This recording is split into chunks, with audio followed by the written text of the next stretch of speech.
Philippe Mezzantin, je dirige le groupe Médétique. Alors nous avons une activité qui s'intéresse tout particulièrement aux personnes en perte d'autonomie et qui à ce titre conçoit des solutions globales de logement qui permettent d'améliorer le confort, la sécurité, le suivi de la santé de ce type de public au quotidien. Alors il s'agit d'un projet de logement collectif mené en partenariat avec une entreprise qui s'appelle Serenor et qui a pour objet d'offrir 35 logements dans un environnement et un cadre de vie adapté à ce type de public. Et bien évidemment, l'ensemble de ces logements sont équipés de systèmes domotiques et de systèmes de communication qui permettent, comme je le disais, d'apporter quelques fonctions de confort, qui permettent d'exécuter plus facilement un certain nombre de gestes qui deviennent pénibles au quotidien, comme ouvrir, fermer ses volets,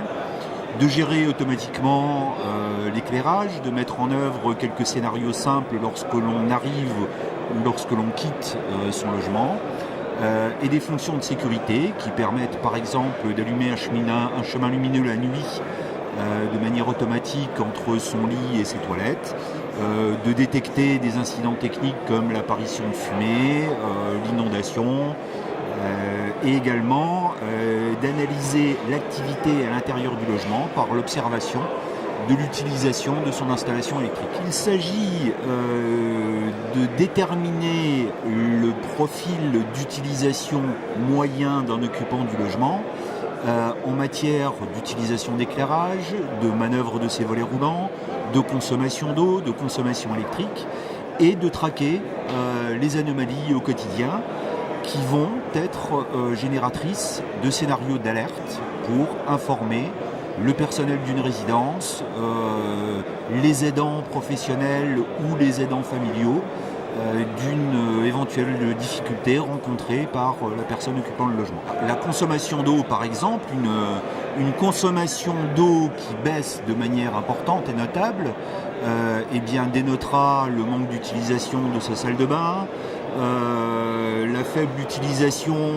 de l'eau à la cuisine, donc peu de cuisine, peu de vaisselle.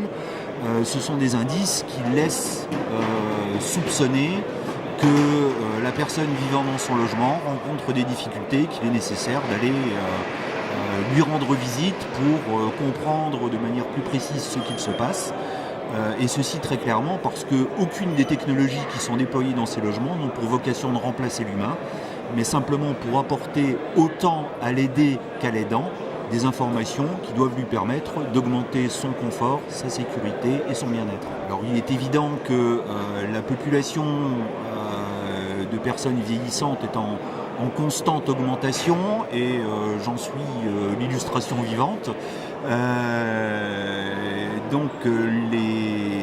Ce type de besoin va être de plus en plus important, sachant que les stratégies des services de l'État poussent également au maintien à domicile le plus longtemps possible avant l'intégration dans des institutions spécialisées dans lesquelles les personnes en faible perte d'autonomie n'ont bien évidemment rien à faire.